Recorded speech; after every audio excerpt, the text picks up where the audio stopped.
یہ باس نے، کیونکہ اور بھی ہمارے کیسز ہیں اور ہم چاہتے ہیں کہ عید سے پہلے پہلے ان تمام میں فیصلے ہو جائیں۔ سائفر کیس ایک ایسے مقام پہ آ گیا ہے کہ جہاں پہ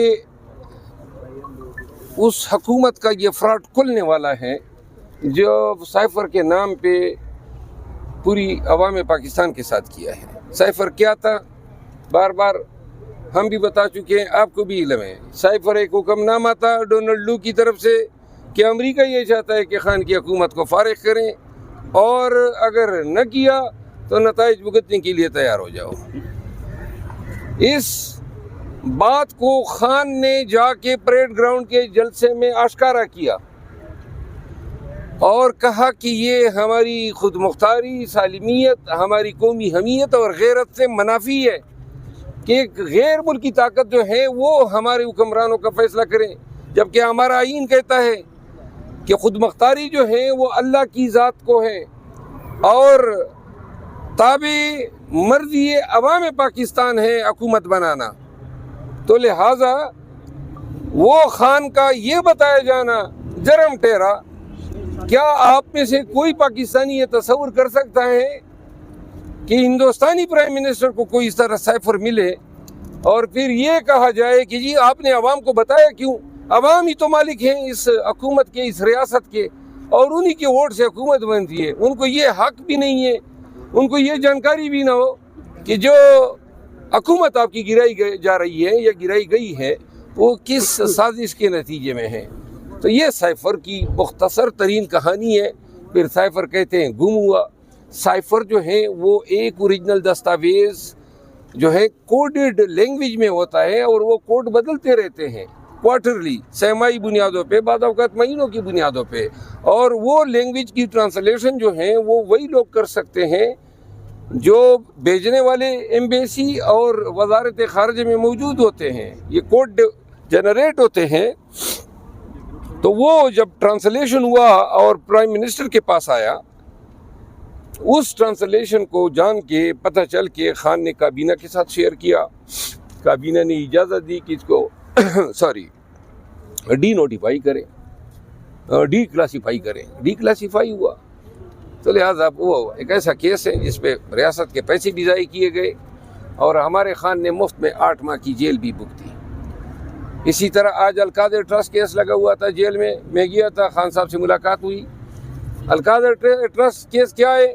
190 ملین پاؤنڈ ریاست برطانیہ سے آئے اور الزام یہ تھا کہ یہ 190 ملین پاؤنڈ کدھر گئے؟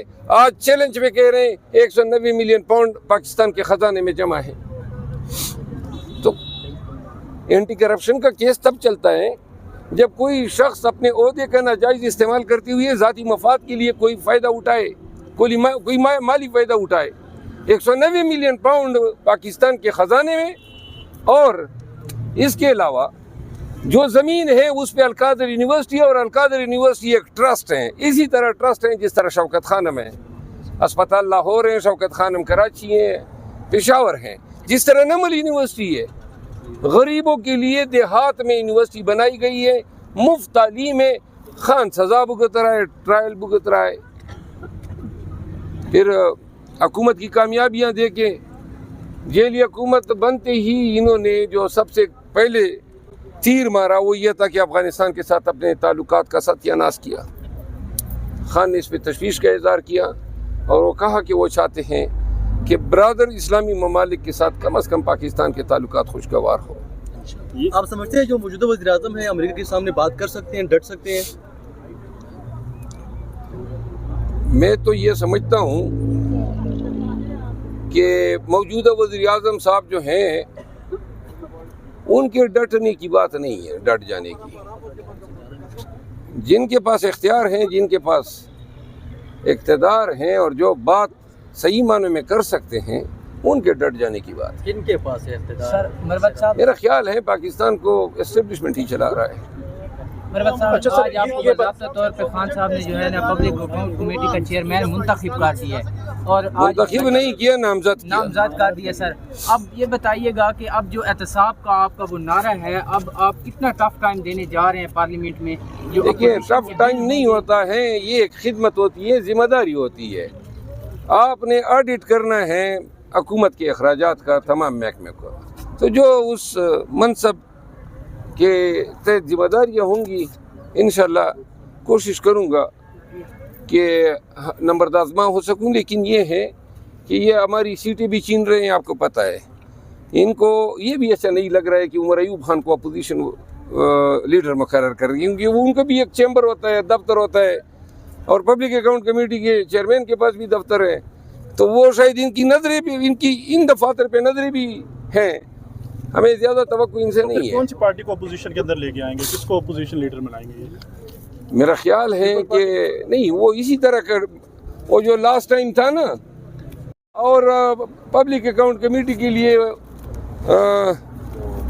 پشاور کے نور عالم خان تھے.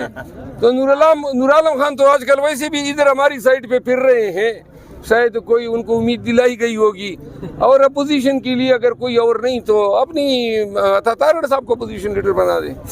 سر عمران خان سے احتجاج کے بارے میں اور جلسے کے بارے میں انہوں نے پوچھا آپ سے کوئی اس حوالے سے؟ جی بات ہوئی ہے اور میں نے ان کو اپڈیٹ کیا کیس کے بارے میں. مربت صاحب آپ نے رات کو ایک پروگرام میں کہا، کل بھی آپ نے ادھر ایک بات کی تھی کہ 3 سال کی جو ہے نا 65 سال سے 68 سال پہ یہ ججز کو لے کے جا رہے ہیں اور یہ بل پیش کرنے جا رہے ہیں. تو سر آپ کو کیا لگتا ہے کہ اگر یہ بل پیش کرتے ہیں اور آپ اس کی مخالفت کرتے ہیں تو آپ کی ریزرو سیٹوں کا معاملہ ابھی سپریم کورٹ میں جانا ہے اور وہ سارے ججز سپریم کورٹ میں بیٹھے ہیں جن کی وہ جو ہے نا ایکسٹینشن کی بات کر رہے ہیں، تو کیا آپ کو وہاں سے انصاف مل جائے گا اس طرح؟ دیکھیے ہمیں اس امید پہ ناجائز فعل یا غیر قانونی لیجسلیشن کے خلاف آواز اس ڈر سے نہ اٹھانا کہ کہیں ہمارے ساتھ نا انصافی نہ کر دیں. اور میرا خیال نہیں ہے کہ اس وجہ سے ہمارے ساتھ کوئی نا انصافی کرے گا.